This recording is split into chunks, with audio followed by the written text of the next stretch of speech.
Hello welcome back to our channel. இன்னைக்கு நம்ம weight loss சேலஞ்சோட டே 1 பார்க்க போகிறோம். லாஸ்ட் 2 டேஸ் பிஃபோர் வரைக்குமே நம்ம ஒரு வெயிட் லாஸ் சேலஞ்சில் இருந்தோம். 30 டேஸ் வந்து கம்ப்ளீட் பண்ணிட்டோம். ஆல்மோஸ்ட் பார்த்திங்கன்னா ஒரு 5 kg வரைக்கும் அதில் ரெடியூஸ் பண்ணியாச்சு.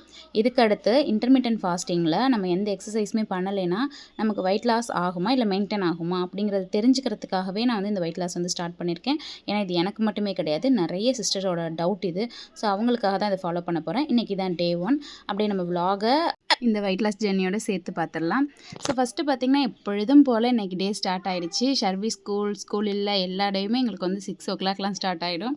வழக்கம் போல் வந்து சின்னதாக நமக்கு தெரிஞ்ச மாதிரி ஒரு கோலம் போட்டுட்டு என்னோடய வெயிட் வந்து ஆஸ் யூஷுவல் எம்டி ஸ்டமக்கில் நான் செக் பண்ணுவேன். அதே மாதிரி வந்து செக் பண்ணிட்டேன். ஸோ நெக்ஸ்ட் ஒர்க்கெல்லாம் முடிச்சுட்டு நான் எனக்கு எப்பப்பெல்லாம் வந்து கிரேவிங்ஸ் வந்தாலும் சரி, தாகம் எடுத்தாலும் பசிச்சாலும் தண்ணி மட்டும்தான் குடிச்சிட்டு இருப்பேன். இந்த மாதிரி ஃபுல்லாக குடிச்சிடுவேன். ஃபுல்லாக நம்ம குடிக்கும் போது என்ன ஆகுனா நம்மளோட வயிறு வந்து எம்டியாக இருக்கிற ஃபீலே வராது, ஃபில்லாக இருக்கிற மாதிரியே இருக்கும். நெக்ஸ்ட்டு இட்லியும் சட்னியும் ரெடி பண்ணிகிட்ருக்கேன். இதான் மார்னிங்கான பிரேக்ஃபாஸ்ட். அதுக்கடுத்து பாதாம் பிசின் வந்து கொஞ்சம் ஊற வச்சுருந்தேன். ஸோ இப்போதைக்கு இந்த சீசனுக்கு ரொம்ப ரொம்ப நல்லதில்லை. கொஞ்சம் நம்ம ஜூஸில் குடிச்சிக்கலாம், மோரில் குடிச்சிக்கலாம். நம்மளோட பாடி ஹீட்டுமே வந்து நல்லா ரெடியூஸ் ஆகும். சப்ஜா சீடு வந்து வெயிட் லாஸ்க்கு நல்லாவே ஹெல்ப் பண்ணும். பட் பாதாம் பிசின் வந்து கொஞ்சம் கூலிங் தான். ஸோ வந்து வெயிட் இன்க்ரீஸ் ஆகிறதுக்கு வந்து நிறைய பேர் பாலில் மிக்ஸ் பண்ணிலாம் குடிக்க சொல்லுவாங்க. நம்ம அதிகமாக எடுத்துக்க போகிறதில்ல, கொஞ்சம் தானே எடுத்துக்க போகிறோம். ஸோ அதனால் அந்தளவுக்கு யோசிக்க வேணாம். நான் வந்து இந்த மோரில் என்ன ஜூஸ் போட்டாலும் கொஞ்சம் கொஞ்சம் மிக்ஸ் பண்ணி குடிக்கிறதுக்கு யூஸ் பண்ணிப்பேன். ஸோ இதை ஊற வச்சுட்டு ஃப்ரிட்ஜில் ஸ்டோர் பண்ணி ஒரு 2-3 டேஸ் வந்து நம்ம யூஸ் பண்ணிக்கலாம். இன்றைக்கி வந்து மார்னிங் ஒரு ஜூஸ் தான் ரெடி பண்ண போகிறேன். இது என்ன ஜூஸ்னால் பூசணிக்காய் ஜூஸ். லாஸ்ட் நம்ம ஜேர்னியில் நிறைய டைம் இது தான் நான் வந்து குடிச்சிருப்பேன். டெய்லி முடிஞ்சால் குடிக்கலாம், அப்படி இல்லைன்னா ஒரு நாள் விட்டு ஒரு நாள் ஆச்சும் நெல்லிக்காய் ஜூஸ் பூசணி ஜூஸ் வந்து கண்டினியூவாக எடுத்துக்கிட்டிங்கன்னா நம்ம வெயிட் லாஸ்க்குமே ரொம்ப நல்லது. அதே மாதிரி இந்த பூசணி ஜூஸ் வந்து எஸ்பெஷலி வெயிட் லாஸ்க்கு தொப்பை குறையிறதுக்கு நல்லா ஹெல்ப் பண்ணும். இந்த ஜூஸ்லேயுமே நான் வந்து கொஞ்சமாக கருவேப்பிலை, ஜீரகம், இஞ்சி, மோர் இது எல்லாமே மிக்ஸ் பண்ணிப்பேன். இது வந்து ஆல்மோஸ்ட் ஃபஸ்ட் டைம் நீங்கள் குடிக்கிறீங்க அப்படின்னா என்ன மாதிரி ஃப்ளேவர் வரும்னா வெள்ளரிக்காய் இருக்குல்ல, ஸோ அந்த வெள்ளரிக்காயில் ஒரு ஜூஸ் போட்டால் எப்படி இருக்குமோ அதே ஸ்மெல் அதே ஃப்ளேவர் தான் வரும். ஸோ யாருக்காவது பிடிக்காதோ நல்லா இருக்காதோன்னு நினச்சிங்கன்னா கண்டிப்பாக கிடையாது. ஒரு டைம் குடிச்சு பார்த்தீங்கன்னா உங்களுக்கே ரொம்ப பிடிக்கும். இப்போ லாஸ்ட் டைம் நம்ம எடுத்தோம்ல வெயிட் லாஸ், அந்த இதில் தான் நானே இது ஃபஸ்ட் டைம் குடித்தேன். அதே மாதிரி நான் அந்த சீடை ரிமூவ் பண்ண மாட்டேன். நிறைய பேரோட ஜூஸ் வீடியோவில் பார்த்தீங்கன்னா சீடை ரிமூவ் பண்ணிட்டு தான் போடுவாங்க. ஆனால் நம்ம வெளில போய் சீடை கேட்கும் போது அதோட ரேட் வந்து செம்ம காஸ்ட்லியாக இருக்குது. ஸோ அதனால் இப்போல்லாம் ஜூஸ் ஏதாவது போடுறேன் அப்படின்னா அதோட சீடை ரிமூவ் பண்ணுறதே கிடையாது. ஸோ அதையும் சேர்த்து நம்ம வந்து ஃபில்டர் பண்ணிக்கலாம் அப்படின்றதுனால ஜூஸ்க்கு போட்டுருவேன். இது இப்படி தான் ஃபாலோ பண்ணணும் அப்படிங்கிற மாதிரிலாம் கிடையாது. நீங்கள் எம்டியாக இதில் கொஞ்சம் சால்ட் மட்டும் சேர்த்தே நீங்கள் வந்து ஜூஸ் போட்டு குடிக்கலாம். பட் நம்ம கொஞ்சம் ஹேருக்கு நல்லது, அதே மாதிரி ஃப்ளேவர் இதுக்காகலாம் நான் கருவேப்பிலை, ஜீரகம், இந்த நெல்லிக்காய் இதெல்லாம் வந்து யூஸ் பண்ணிக்கிறேன். இந்த நெல்லிக்காய் பார்த்திங்கன்னா ஒரு மாதிரி ஒரு புளிப்பு டேஸ்ட் கொடுக்கும்ல, ஸோ அதுக்காக நான் இதை வந்து யூஸ் பண்ணிப்பேன். உங்களுக்கு நெல்லிக்காய் இல்லை அப்படின்னா எம்டியாக அது மட்டுமே போடலாம் நீங்கள். ஸோ இந்த வெயிட் லாஸ் பார்த்திங்கன்னா பெருசாக எனக்கு ஹெல்ப் பண்ணுமா அப்படிங்கிறது எனக்கு தெரியல. ஸோ என்னை பொறுத்த வரைக்கும் அட்லீஸ்ட் மெயின்டைன் ஆகுதா, நம்ம வந்து ஃபுட்டு வந்து கரெக்டாக சாப்பிடும் போது நம்மளோட வெயிட் வந்து ரெடியூஸ் ஆகுதா இல்லை மெயின்டைன் ஆகுதா அப்படிங்கிறத பார்க்கணுன்னு நான் நினச்சிட்டு இருக்கேன். ஸோ டே 1லே நமக்கு கண்டிப்பாக தெரியாது, அட்லீஸ்ட் ஒரு 3-4 டேஸ் ஆகும். நமக்கு ஏதாவது சேஞ்சஸ் தெரியுதா அப்படிங்கிறது டெய்லி நான் வந்து வெயிட் செக் பண்ணி உங்களுக்கு அப்லோட் பண்ண தான் போகிறேன். ஸோ நீங்களே பார்த்து தெரிஞ்சுக்கோங்க. இந்த இன்டர்மீடியன்ட் ஃபாஸ்டிங்கில் நிறைய டவுட் கேட்டிருந்தீங்க. அதை லாஸ்ட் வீடியோவில் நான் கிளாரிஃபை பண்ணிட்டேன். வேறு ஏதாவது உங்களுக்கு டவுட்ஸ் இருக்குது அப்படின்னா நீங்கள் எந்த vlog பார்த்தாலும் சரி அதுக்கு கீழே கமெண்ட் பண்ணுங்கள். அதுலேருந்து அடுத்த vlogல நான் உங்களுக்கு கண்டிப்பாக ரிப்ளை பண்ணிவிடுவேன். ஸோ நான் என்னால் முடிஞ்சது அப்படின்னா கமெண்ட்க்கு கீழே பண்ணிவிடுவேன். இல்லை அப்படின்னா கொஞ்சம் டீட்டெயிலாக சொல்கிற மாதிரி இருந்தால் அடுத்த vlogல நான் பேசி சொல்லிவிடுவேன். வெயிட் லாஸில் நிறைய நான் வந்து எடுத்திருக்கேன், பட் ப்ராப்பராக அப்படின்னு எதுவும் யோசிச்சதில்ல. இந்த இன்டர்மீடியன்ட் மட்டும் நான் கண்டினியூவாக வந்து இந்த 30 டேஸ் வந்து ஒரு சேலஞ்சிங்காகவே எடுத்து பண்ணேன். ஸோ அது சக்ஸஸ்ஃபுல்லாகவே முடிச்சு ஒரு 4.5லேருந்து 5 kg வரைக்கும் ரெடியூஸ் பண்ணிட்டேன். ஸோ இதுக்கடுத்து பார்த்திங்கன்னா எனக்கு பெருசாக வெயிட் ரெடியூஸ் பண்ணுற ஐடியா கிடையாது. அப்படியே குறைச்சாலும் 1 or 2 ஓகே, அதுக்கு மேலெலாம் வேணாம் அப்படிங்கிற மாதிரி தான் இருக்குது. ஏன்னா இப்போவே வந்து கொஞ்சம் டிஃப்ரென்ஸ் தெரிய ஆரம்பித்தோடனே நிறைய பேர் இதுவே போதும் அப்படின்ற மாதிரி சொல்கிறாங்க.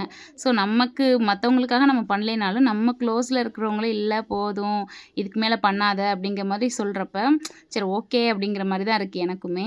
ஏன்னா நான் வந்து ஸ்டார்டிங்கில் ரொம்ப லீனாக இருந்து இப்போ நல்லா வெயிட் போட்டேன் அப்படின்னா நம்ம ரெடியூஸ் பண்ணால் ஏதாவது டிஃப்ரென்ஸ் தெரியாமல் இருக்கும். நான் வந்து அப்பையிலேருந்தே சின்ன வயசுலேருந்தே பார்த்திங்கன்னா பெருசாக வந்து ஒல்லியெல்லாம் இருக்க மாட்டேன். கரெக்டாக மீடியமாக சம்டைம்ஸ் சப்பியாக இதே மாதிரி தான் போகுமே தவிர லீனாலாம் இருக்க மாட்டேன். ஸோ அதனால் எனக்கு பெருசாக ஒன்றும் தெரியல. இப்படியவே ஒன்று பார்த்து பழகிட்டோம், இதான் அழகாக இருக்குங்கிற மாதிரி எல்லாம் இப்படியே கொஞ்சம் ஐஸ் வச்சிடுறாங்க. அது மட்டும் இல்லாமல் நம்மளை சுற்றி உள்ளவங்களே நமக்கு சப்போர்ட் பண்ண மாட்டாங்க. இப்போ வெயிட் லாஸ்க்கு வந்து இல்லை இதுதான் நீ நல்லா இருக்க, இதுதான் நீ நல்லா இருக்க அப்படின்னு உசுப்பேத்திட்டே இருப்பாங்க.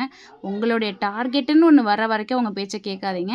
அதுக்கப்புறம் வந்து ஓகே தான். இப்போ நானுமே வந்து 65 வரைக்கும் வந்துடணும், அதுக்கடுத்து எவ்வளோ ரெடியூஸ் ஆகுதோ அதெல்லாம் எனக்கு போனஸ் அப்படின்னு சொல்லிட்டு இருப்பேன். ஸோ இப்போ நான் சொல்லியிருக்கிறது ஒரு 62, 61 அந்த மாதிரி வந்துடணும் அப்படின்னு சொல்லிட்டு இருக்கேன். நம்ம அந்த வெயிட் லாஸ் ஆகுறது ஃபேஸில், பாடியில் எந்த அளவுக்கு சேஞ்சஸ் தெரியுதோ இல்லையோ, அந்த வெயிட் மிஷினில் தெரியும் போது அவ்வளோ ஒரு ஹாப்பினஸ் ஆகுது நமக்கு. நம்மளோட வெயிட் வந்து 65க்கு கீழே காட்டும் போதெல்லாம் எவ்வளோ ஹாப்பியாக இருக்கும் தெரியுமா? ஸோ அந்த ஃபீல் வந்து எனக்கு இப்போ தான் வந்துட்டுருக்கு. ஸோ என்னை சுற்றி பார்த்திங்கன்னா எனி டைம் இந்த குருவி கத்துறது, கிளி கத்துறதெல்லாம் கேட்டுகிட்டே இருக்கும். அதுவும் இந்த ஈவினிங் டைமில் நான் ரெக்கார்ட் பண்ணும் போதெல்லாம் நல்லாவே கேட்கும். எப்பயுமே நான் வந்து முதல் நாள் எடுக்கிற விளாக் தான் நெக்ஸ்ட் டே வந்து அப்டேட் பண்ணுவேன். இப்போ ஷர்விக்லாம் ஸ்கூல் லீவ் விட்டதுக்கு அடுத்து வீட்டில் எனி டைம் கச்ச கச்சன்னு சவுண்டு கேட்டுகிட்டே தான் இருக்குது. ஆதவும் ஷர்வியும் அட்ராசிட்டிஸ் தாங்கலை. ஸோ அதனால் அந்த கிட்ஸ் வாய்ஸும் கொஞ்சம் ஓவர்ஃப்ளோ ஆகிட்டே இருக்குது. ஸோ மார்னிங் எனக்கான பிரேக்ஃபாஸ்ட் பார்த்திங்கன்னா இதுதான். என்ன ரெடி பண்ணியிருந்தேன்னா ஒரு எக்கு, 2 ப்ரெட் வந்து எடுத்திருந்தேன். ப்ளஸ் அது கூடவே ஒரு ஜூஸ் நம்ம போட்டோம் இல்லையா, அது ஒரு பாயில்டு எக் எடுத்திருந்தேன். இதில் வந்து வெள்ளரிக்காய் வந்து எனக்கு வேணும் அப்படிங்கிறதுக்காக எடுத்து இதுவுமே நான் சேர்த்துக்கிட்டேன். ஸோ இதுதான் என்னுடைய பிரேக்ஃபாஸ்ட்டாக இருந்துச்சு. வேறு எதுவும் நான் வந்து தோசை, இட்லி இன்றைக்கி எடுத்துக்கல. டெய்லி இந்த ப்ரெட் எடுத்துக்கலாமான்னு கேட்டால் அது மைதாவில் பண்ணியிருந்தாலும் சரி, இல்லை கோதுமையில் பண்ணியிருந்தாலும் சரி, அதில் கொஞ்சம் ஸ்வீட் மிக்ஸ் பண்ணியிருப்பாங்க. அப்படி இல்லை எதுவுமே ப்ளைன் ப்ரெட்டாக இருந்தாலுமே அதில் பேக்கிங் சோடாலாம் மிக்ஸ் பண்ணியிருப்பாங்க. ஸோ அதனால் அதிகமாக எடுத்துக்க வேணாம். நம்ம எப்பொழுதும் ஒரே மாதிரி நம்ம சாப்பாடு எடுக்காமல் கொஞ்சம் மாற்றி எடுத்துக்கலாம். ஸோ அதில் எக்கும் நீங்கள் வெஜிடபிள்ஸும் நீங்கள் அதிகமாக சேர்த்துக்கோங்க. எக்கு வந்து முடிஞ்ச அளவுக்கு சேர்த்துக்கோங்க. அது நம்மளோட வெயிட் லாஸ்க்கு ரொம்ப ரொம்ப நல்லது. ஏன்னா அதில் ப்ரோட்டீன் அதிகமாக இருக்கிறதுனால பசி கண்ட்ரோல்டாக இருக்கும். ஸோ நமக்கு அது மாதிரி கலோரிஸும் வந்து ஓரளவுக்கு பேலன்ஸ்டாக இருக்கும். ஸோ நீங்கள் 1, 2 எடுக்கிறீங்க அப்படின்னா தாராளமாக நீங்கள் வந்து மஞ்சள் கருவோடு சேர்த்தே சாப்பிட்லாம். நீங்கள் வந்து 4, 5 அந்த மாதிரி முட்டை மட்டும்தான் நான் எடுப்பேன், முட்டையோட வெள்ளைக்கரு மட்டும்தான் எனக்கு சாப்பாடு, காலை சாப்பாடு அப்படிலாம் நீங்கள் இருக்கீங்க அப்படின்னா மட்டும்தான் 1, 2 மஞ்சள் கரு மட்டும் எடுத்துக்கிட்டு பேலன்ஸ் எல்லாம் வெள்ளைக்கரு மட்டும் எடுத்துக்கோங்க. ஏன்னா வந்து மஞ்சள் கரு வந்து ரொம்ப அதிகமாக சேர்க்கும் போது நமக்கு வெயிட் வந்து கெயின் ஆக சான்ஸ் இருக்குது. பட் நம்ம 1 or 2 எடுக்கும் போது ப்ராப்ளம் கிடையாது, நம்ம அப்படியே எடுத்துக்கலாம். நான் பிரேக் பண்ணுற டைம் பார்த்திங்கன்னா 9க்கு மேலே 9:30க்குள்ளே அந்த மாதிரி தான் இருக்கும். ஸோ வீட்டில் ஷர்வி இருக்கிறதுனால எனக்கு ஒர்க்கும் அதிகமாக இருக்காது, லஞ்ச் ரெடி பண்ணுறதெல்லாம்.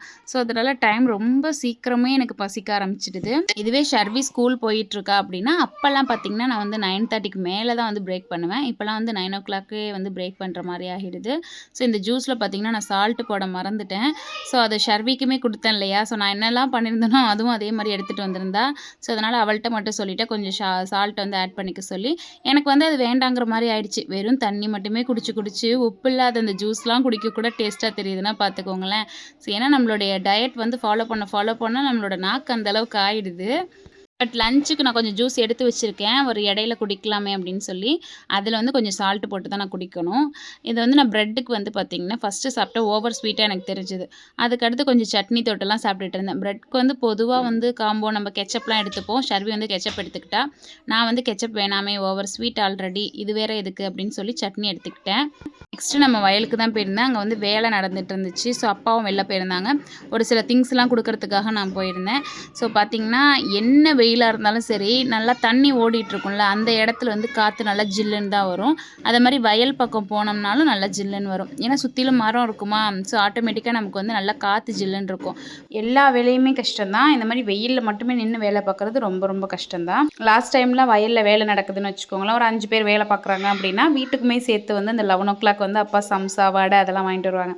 ஸோ வந்து டெய்லி வயலில் வேலை நடந்தால் எங்களுக்கே ஜாலியாக இருக்கும். ஏன்னா வீட்டுக்கும் வந்து டெய்லி வந்து ஏதாவது சம்சா, வடை ஏதாவது கிடச்சிட்ருக்குமா. இப்போல்லாம் நான் ஸ்ட்ரிக்டாக நோ வேணாம் எனக்கு அப்படின்னு சொல்லிடுறேன். அதை தாண்டி நமக்கு வாங்கிட்டு வந்துட்டேனே அப்படின்னு கொடுத்தாலும் சரி, இல்லைன்னா கொஞ்சமாச்சும் எடுத்துக்கேன் அப்படின்னு சொல்லி கொடுத்தாலும் சரி, நமக்கு என்ன ஆகுது, ஆட்டோமேட்டிக்காக அந்த கிரேவிங்ஸ் வந்துடுது. நம்ம ஆல்ரெடி டயட்டில் இருப்போம், ஸோ அதை தாண்டி இது வேறு தேவையா அப்படிங்கிற மாதிரி இருக்கும். நம்மளும் ஒன்று தானே சாப்பிட்றோம் அப்படிங்கிற மாதிரி சாப்பிட்டுடுவோம். ஏன்னா அந்த ஒரு வாய் கொஞ்சம் இந்த மாதிரி சாப்பிட்டு தான் நமக்கு வெயிட் கெயினே ஆகும். முக்கியமாக அது ஆயில் ஐட்டம் டெய்லி ஒன்றுன்னு சாப்பிட்டா கூட அது வந்து நமக்கு வெயிட் கெயின் தான் ஆகும். இவ்வளோ நாள் வந்து அதெல்லாம் நான் யோசிக்கல. இப்போ நம்ம வெயிட் லாஸில் இருக்கிறதுனால ஸ்ட்ரிக்டாக நான் வந்து கண்ட்ரோல் பண்ணிகிட்ருக்கேன். நம்ம வெயிலில் போனால் நம்ம சன்ஸ்க்ரீன்லாம் போட்டு போகிறோம். இந்த மாதிரி வயலுக்கு போகும்போது இடையில கடைக்கு போகும்போதெல்லாம் எத்தனை டைம் நம்ம ஃபேஸில் போட்டுகிட்டே இருக்க முடியும் சொல்லுங்கள். முடிஞ்ச அளவுக்கு நான் ஃபஸ்ட்டு ஒரு நாளைக்கு ஒரு டைம் இல்லை 2 டைம் ஸ்கின் கேருக்கு வந்து நான் யூஸ் பண்ணிப்பேன். அதை தாண்டி அப்படின்னாலாம் நான் கண்டுக்க மாட்டேன். வேறு வழி கிடையாது. நம்ம வந்து ஒரு வில்லேஜில் இருக்கோம், ஒரு ஒர்க்கில் இருக்கோம் அப்படின்னா அந்த வெயில் மழை இதெல்லாம் பார்த்துட்டு இருக்க முடியாது. ஸோ நான் ஒரு டைம் வந்து கண்டிப்பாக ஸ்கின் கேர் பண்ணிப்பேன். நம்ம வந்து எப்பொழுதும் குளிச்சுட்டு வந்த உடனே ஸ்கின் கேர் பண்ணிவிடுவேன். அதை தாண்டி சம்டைம்ஸ் வெளில போகிறோம், ஈவினிங்கில் வெளில போகிறோம் அப்படின்னா அப்போ பண்ணிப்பேன். அதுக்கு இடையில நான் எத்தனை டைம் ஃபேஸ் வாஷ் பண்ணாலும் சரி, வெளில போனாலும் சரி கண்டுக்கவே மாட்டேன். என்ன வெயிலாக இருந்தாலும் நம்ம தலையிலே அடித்தாலும் நான் கண்டுக்க மாட்டேன். ஸோ வயலுக்கு போயிட்டு வந்துட்டு தான் நான் வந்து இந்த ஜூஸ் வந்து எடுத்துக்கிட்டேன். ஸோ உப்பு மட்டும் கொஞ்சம் இதில் ஆட் பண்ணியிருக்கேன். ஏன்னா மார்னிங் உப்பே இல்லை, அதனால் உப்பு மட்டும் சேர்த்து இதை நான் குடிக்க போகிறேன். இதில் உப்பு வேறு ஒழுங்காக கரையாமல் இருந்துச்சு. நான் குடிச்சிட்டு கடைசி வாய் குடிக்கும்போது செம்ம கரிப்பாயிடுச்சு. ஸோ நேற்று நான் வெளில போயிருந்தேன். அந்த விலாக் வந்து நான் நெக்ஸ்ட்டு விலாகோடு சேர்த்து ஆட் பண்ணுறேன். ஏன்னா இதில் நிறைய இருக்குது. ஸோ அதனால் நெக்ஸ்ட்டு விலாகோடு நான் சேர்த்து ஆட் பண்ணுறேன். அப்போ வந்து வாட்டர்மெலன் வாங்கிட்டு வந்திருந்தேன். இப்போ வாட்டர்மெலன் சீசன் தான், பட் இங்கெல்லாம் வந்து வாட்டர்மெலன் சுத்தமாக கிடைக்கல. நாங்கள் வந்து கும்பகோணம் அந்த சரௌண்டிங், அங்கே வந்து சுத்தமாக எங்கேயுமே வாட்டர்மெலனே இல்லை. இருந்தாலும் ஒவ்வொரு இடத்துல இருக்குது. டேஸ்ட் ரொம்ப சுமாராக தான் இருக்குது. அதுவே ஒரு கிலோ வந்து 25 ரூபாயிலேருந்து 30 ரூபா வரைக்கும் விற்கிறாங்க. ஸோ உங்கள் ஊர்லலாம் சீசன் எப்படி போயிட்டுருக்கு, ரேட் என்னவாக இருக்குங்கிறத சொல்லுங்கள். நான் சொல்லியிருந்தேன் இல்லையா, ஸோ அப்பா வெளில போயிருந்தாங்க. ஸோ நான் தான் வடை அதெல்லாம் வாங்கிட்டு போயிருந்தேன். ஸோ நான் வாங்கும்போதே எனக்கு வேணாம் அப்படின்னு சொல்லிட்டேன். ஏன்னா நம்ம வாங்கிட்டு அதை சாப்பிடாமல் இருக்கணுங்கிறது ரொம்ப பெரிய டாஸ்க். நம்ம வாங்காமலே இருந்துட்டோம் அப்படின்னா நமக்கு தான் ஸ்கிப் பண்ணிட்டோமே அப்படின்னு சொல்லிட்டு, இன்கேஸ் வந்து எனக்கு அப்படி கிரேவிங்ஸ் வந்தால் கூட ஷர்வியோடதுலேருந்து ஒரு பைட் எடுத்துக்கலான்ற மாதிரி தான் நான் விட்டுட்டேன். ஸோ இது நிறைய பேருக்கு தெரிஞ்சிருக்கும். இதுதான் வரப்பு, நம்ம 2 பேரோட வயலுக்கு நடுவில் அது ஒரு வரப்பு, 2 பேருக்குமே பாதையாக அது இருக்கும். நிறைய பேருக்கு இதெல்லாம் தான் தெரியுமே அப்படின்னு சொன்னாலும் தெரியாதவங்க யாராவது சிட்டிலேருந்து பார்த்துருக்கலாம் இல்லையா. ஸோ அதுக்காக தான் இதை இன்ஃபார்ம் பண்ணிக்கிட்டேன். வாட்டர்மெலன் பார்த்திங்கன்னா ஒரு 2 கிலோ இருந்தது. பட் இதுவே 50 ரூபா கிட்ட சொன்னாங்க. டேஸ்ட் வந்து அந்தளவுக்கு பெருசாக இல்லை. கலர் வந்து நல்லாயிருக்கு, பட் டேஸ்ட் அந்தளவுக்கு பெருசாக இல்லை. எனக்கு உடனே சடனாக லாஸ்ட் இயர் ஒரு பெரிய ட்ரெண்ட் ஆகிட்டு இருந்துச்சுல, வாட்டர்மெலனில் ஊசி போட்டு பழுக்க வைக்கிறாங்க அந்த மாதிரிலாம். ஸோ அந்த மாதிரி ஏதாவது பண்ணிட்டாங்களோ அப்படிங்கிற மாதிரி ஒரு பயமும் வந்துடுச்சு. எங்கேயுமே கிடைக்கல. பட் ஷர்விக்கு ரொம்ப பிடிக்கும் வாட்டர்மெலன், எனக்குமே பிடிக்கும். ஸோ நம்ம வெயிட் லாஸ்லேயும் இருக்கோம், அதனால் வாங்கிக்கலாமே அப்படின்னு சொல்லி தான் நான் வாங்கினேன். பட் அந்தளவுக்கு நல்லா இல்லை. சீசன் ஏன் இந்த டைமில் இப்படி ஆயிடுச்சு அப்படிங்கிறதே தெரியல. நேற்று டவுட்ஸ்லாம் நம்ம கிளியர் பண்ணதுக்கப்புறம் ஒரு சிஸ்டர் கேட்டிருந்தீங்க, ஃப்ரூட் என்னெல்லாம் சாப்பிட்லாம், இதெல்லாம் சாப்பிடக்கூடாதுன்னு. ஃப்ரூட்ஸ் நீங்கள் ஸ்டார்டிங்கில் ஃப்ரூட்ஸோ வெஜிடபிள்ஸோ இந்த சீசனுக்கு என்ன கம்மியாக கிடைக்குதோ தாராளமாக அதை எடுத்துக்கோங்க. நம்ம வாங்குகிற ஒரு மிக்சரோ, அந்த காரசேவு, நம்ம இந்த சிப்ஸு இதெல்லாம் வாங்கி சாப்பிடுவோம்ல, அதை தாண்டி நமக்கு ஒன்றும் இதில் வயிற்று உள்ள போகிறதில்ல. நம்ம ரெகுலராக சாப்பிட்ற ஸ்நாக்ஸை விட இது என்ன ஃப்ரூட் சாப்பிட்டாலும் நமக்கு வயிற்று வந்து கம்மியாக தான் ஆகும். ஸோ அதனால் கலோரி கம்மியாக தான் இருக்கும். அதனால் கண்ணை மூடிட்டு என்ன உங்களுக்கு சீசனுக்கு கிடைக்குதோ அந்த ஃப்ரூட் எடுத்துக்கோங்க. ஒரு லிமிட்டை தாண்டி எல்லாமே ஓரளவுக்கு பட்ஜெட் வந்து கரெக்டான பட்ஜெட்டில் தான் போகுது. இதில் என்ன நம்ம வாங்கலான்றப்ப யோசிக்கும் போது மட்டும் வாழைப்பழம், மாம்பழம், பலாப்பழம் இந்த மாதிரி ஓவர் ஸ்வீட்டடாக இருக்கிற ஃப்ரூட் மட்டும் நீங்கள் ஸ்கிப் பண்ணிக்கோங்க. ஸோ அதெல்லாம் தான் கொஞ்சம் வந்து கலோரி அதிகம். மற்றபடி நீங்கள் எது வேணாலுமே சாப்பிட்லாம். இதுவுமே ஒரு நாளைக்கு 1 கண்டிப்பாக சாப்பிட்லாம். இன்றைக்கி வீட்டில் வந்து வெஜிடபிள் ரைஸ் தான். நான் தனியாக எதுவும் நம்ம இந்த வெயிலெலாம் அலைஞ்சிட்டே இருந்ததுனால நான் தனியாக எதுவுமே எனக்கு செஞ்சுக்கல. இதுவே தான் இன்றைக்கி எடுத்து சாப்பிட போகிறேன். இதுக்கு அடுத்து பார்த்திங்கன்னா, நான் சாப்பிட்டுட்டு இருக்கும் போது டயட்டுக்காக நான் வெள்ளரிக்காய் தேடி பிடிச்சி வாங்கிட்டு வந்து வச்சுருந்தேன். அதை ஷர்வி எடுத்து சாப்பிட்டா கூட எனக்கு தெரியாது. அதை கண்ணில் வச்சுட்டு அந்த பார்லரில் மூவிலெலாம் பார்ப்பால, ஸோ அதை பார்த்துட்டு வந்து இங்கே பண்ணிகிட்டு இருந்தா. ஸோ எனக்கு அதை பார்த்தோன்னே சிரிப்பு தாங்க முடியல. வெள்ளரிக்காவும் கிடைக்க மாட்டேங்குது, தர்பூசணியெல்லாம் கிடைக்க மாட்டேங்குது, நீ என்னன்னா கண்ணுக்கு வச்சிட்ருக்க அப்படின்னேன். இல்லைம்மா ரொம்ப சூடு தாங்க முடியல, அதான் ஃப்ரிட்ஜில் வச்சு எடுத்து வச்சிட்ருக்கேன் அப்படின்னா. இதுக்கு அடுத்து நம்மளோட ஒர்க்கெல்லாம் முடிச்சுட்டு நான் வந்து ஷாப்புக்கு போகணும். ஸோ 5 o'clock வேறு ஆக போகுது. எனக்கு வந்து 2 நாளாக பிரேக் விட்டுருந்ததுனால அப்படியே செட் ஆகிடுச்சு. ஐயோ 5 o'clock ஆக போதே, நம்ம வந்து ஃபாஸ்டிங் ஸ்டார்ட் பண்ணணுமே அப்படின்னு சொல்லி கொஞ்சம் ஹரிபரியாக நான் என்ன பண்ணிட்டேன்னா, வாட்டர்மெலன் மட்டும் கட் பண்ணி இந்த ஃபாஸ்டிங் வந்து நம்ம ஸ்டார்ட் பண்ணிவிடுவோம் அப்படின்ற மாதிரி ஸ்டார்ட் பண்ணிட்டேன். ஆனால் நான் என்ன முடிவு பண்ணியிருந்தேன்னா, காஃபி குடிக்கலாம் அப்படிங்கிற மாதிரி தான் நினச்சிருந்தேன். பட் எனக்கு இன்றைக்கி டைமே இல்லை. இதுவே வந்து ஒரு 5:30 கிட்ட ஆகிடுச்சு. ஸோ அதனால் நான் இன்றைக்கி ஃபாஸ்டிங் வந்து ஸ்டார்ட் பண்ணிட்டேன். வெறும் வாட்டர்மெலன் மட்டும்தான் எடுத்திருக்கேன். மற்றபடி இதுக்கப்புறம் எனக்கு பசிக்கும் போதெல்லாம் தண்ணி தான் குடிக்க போகிறேன். நம்ம வந்து 5 o'clock ஸ்டார்ட் பண்ணுறதுனால பெருசாக எனக்கு வந்து பசிலாம் வராது. அதுவே 7 o'clock கூட தோசைலாம் சாப்பிடணும் போல் இருக்கும். இப்போ வந்து ஏதாவது ஃப்ரூட்டு இல்லை காஃபி மட்டும்தான் நான் எடுத்துப்பேன். இப்போ பார்த்தீங்கன்னா நான் வெளில போயிட்டு வந்தாச்சு, ஷாப்புக்கு போயிட்டு வந்தேன். நான் இதுக்கு பிஃபோர் பார்த்தீங்கன்னா ஃபேஸ் வாஷ் பண்ணிவிட்டு பொட்டு கூட வைக்கல. டைம் ஆகிடுச்சு, ஃபாஸ்டிங் ஸ்டார்ட் பண்ணுவேன் அப்படின்னு சொல்லி கொஞ்சம் ஹரிபரியாகவே வாட்டர்மெலன் மட்டும் சாப்பிட்டுட்டேன். ஏன்னா வந்து நம்ம 5 நம்ம கம்ப்ளீட் பண்ணணும். இன்றைக்கி ஒரு 5:15 கிட்ட ஆகிடுச்சு, டைம் ஆகிடுச்சு. ஒரு காஃபி குடிக்கலாம்னு நினச்சேன். ஸோ அதுவுமே முடியல. ஸோ அதனால் அன்றைக்கி காஃபியுமே கட் ஆகிடுச்சு. ஸோ இந்த இன்டர்மீடியன்ட் ஃபாஸ்டிங்கில் நம்ம வாக்கிங்கோ ஸ்கிப்பிங்கோ எதுவுமே விளையாட போகிறதில்ல. ஸோ இப்படியே தான் டயட்டை ஃபாலோ பண்ண போகிறோம். இது எந்த அளவுக்கு எஃபெக்டிவான ரிசல்ட் கொடுக்குது அப்படிங்கிறது இந்த ஒரு 20 டேஸ் பார்த்தா தான் தெரியும். யாராச்சும் இந்த மாதிரி ஃபாலோ பண்ணுறீங்க அப்படின்னா அவங்களுக்கும் ஹெல்ப்ஃபுல்லாக இருக்கும். ஸோ எனக்கு ரெடியூஸ் ஆகிற மாதிரி தான் மற்றவங்களுக்கும் ரெடியூஸ் ஆகணும் அப்படின்னு கிடையாது. ஸோ ஒவ்வொரு பாடிக்கு ஏற்ற மாதிரி சேஞ்சஸ் ஆகலாம். இன்னொன்று வந்து நான் இப்போ இவ்வளோ நாள் ஒர்க் அவுட்லாம் பண்ணிவிட்டு சடனாக ஸ்டாப் பண்ணதுனால மேபி வெயிட் மெயின்டைன் கூட ஆகலாம். ஸோ என்ன நடக்குது அப்படிங்கிறதையுமே பார்க்கலாம். எனக்கு இதுக்கப்புறம் வாக்கிங்கோ இதுக்கோ ஒர்க் இல்லைங்க அப்படிங்கிறதுனால ரொம்ப எம்டியாக ஃபீல் ஆகுது. இதுக்கடுத்து வீட்டில் டின்னர் செய்கிறது, ஷர்பி வந்து சாப்பாடு ஒட்டி தூங்க வைக்கிறது, இந்த மாதிரி சின்ன சின்ன ஒர்க்கு தான். அதை அப்படியே பார்த்துக்க வேண்டியது தான். ஸோ நான் ஷாப்புக்கு போயிட்டு வந்ததுனால எதுவும் வீடியோ எடுக்கிறதுக்கு நான் லிப்ஸ்டிக் கூட போடலை. ஸோ வீடியோவில் கொஞ்சம் கிளாரிட்டியாக காட்டலாமேன்னு சொல்லி தான் நான் லிப்ஸ்டிக் போட்டுட்ருந்தேன். ஸோ டெய்லி ஒரு சில இடத்துலலாம் என்னால் வீடியோ எப்பொழுதும் லிப்ஸ்டிக் போட்டுகிட்டே இருக்க முடியாது இல்லையா? ஸோ அதனால தான் கொஞ்சம் மிஸ் ஆகும். இப்போ பார்த்தீங்க அப்படின்னா இதுக்கடுத்து நான் வந்தப்போ டைமிங் 6:30க்கு மேலே ஆயிடுச்சு. ஸோ 6:45 கிட்ட ஆக போகுது. ஸோ இதுக்கு அடுத்து ஷர்விலாம் நான் சாப்பாடு செஞ்சு தூங்க வைக்கிறதுக்கு எனக்கு கரெக்டாக இருக்கும். இப்போ எனக்கு பெருசாக பசி இருக்காது. பட் இன்றைக்கி ஒரு காஃபி மட்டும் குடிச்சிருக்கலாம் அப்படின்னு ஒரு ஃபீல் இருந்துச்சு. ஸோ அதுவுமே மிஸ் பண்ணிட்டேன். ஸோ நாளைக்கு பார்க்கலாம். நாளையிலேருந்து காஃபி குடிக்கவுமே நான் ட்ரை பண்ண தான் போகிறேன். ஏன்னா ஒரு காஃபியாவது ஈவினிங்கில் நான் எடுத்துக்கணும். அப்படி இல்லைன்னா ஒரு பிளாக் காஃபியாவது குடிச்சிருக்கலாம். டைம் அப்படியே கரெக்டாக இருந்த மாதிரி இருந்துச்சு. 5 மணி எப்போ ஆச்சு அப்படிங்கிற மாதிரி ஆயிட்டு. ஓகே, இன்றைக்கி எனக்கு ஸோ இன்றைக்கி பார்த்திங்கன்னா மார்னிங்லேருந்து என்னெல்லாம் சாப்பிட்டேன் அப்படிங்கிறத உங்களோட ஷேர் பண்ணிட்டேன். ஈவினிங்கும் நான் என்ன சாப்பிட்டேன், வாட்டர்மெலன் மட்டும் தான் சாப்பிட்டேன். ஸோ அதுவே எனக்கு கொஞ்சம் எம்டி தான் இருக்குது. வயிறு வந்து ஃபில்லாலாம் ஆகலை. ஃபாஸ்டிங்கை ஃபஸ்ட் நாளே வந்து பிரேக் பண்ண வேணாமே அப்படின்னு சொல்லி இப்படியே மூவ் ஆன் பண்ண போகிறேன். இதுக்கப்புறம் எனக்கு எத்தனை டைம் பசிச்சாலும் ஒன்லி வாட்டர் மட்டும்தான். ஸோ நாளைக்கு காலையில் ஒரு 9 o'clock 9:30 வரைக்குமே இப்படி தான் ஃபாலோ பண்ண போகிறேன். ஸோ அப்படியே பார்ப்போம். ஸோ வயல்லலாம் வேலை நடந்தாலும் அம்மா வந்து அங்கே இருப்பாங்க. ஏன்னா வந்து ஆள் விட்டுருந்தாலுமே நம்ம வந்து போய் பார்த்துக்கணும்ல. ஸோ அதனால் அம்மா இருப்பாங்க. ஸோ ரிட்டன் அவங்கள பிக்கப் பண்ணுறதுக்காக இன்றைக்கி நான் வந்திருந்தேன். அப்பா இருக்கும்போது அப்பா அழைச்சிட்டு வந்துருவாங்க. இன்றைக்கி வந்து நான் தான் வந்திருந்தேன். ஸோ எப்படி இருக்குது பாருங்களேன். மார்னிங் செம்ம வெயிலாக இருந்துச்சுல, அதே இடம் இப்போ அவ்வளோ கூலிங்காக சூப்பராக இருந்துச்சு. ஸோ பார்க்கவே அழகாக இருந்துச்சு. கேமரா விட நேரில் இன்னுமே சூப்பராக இருந்துச்சு.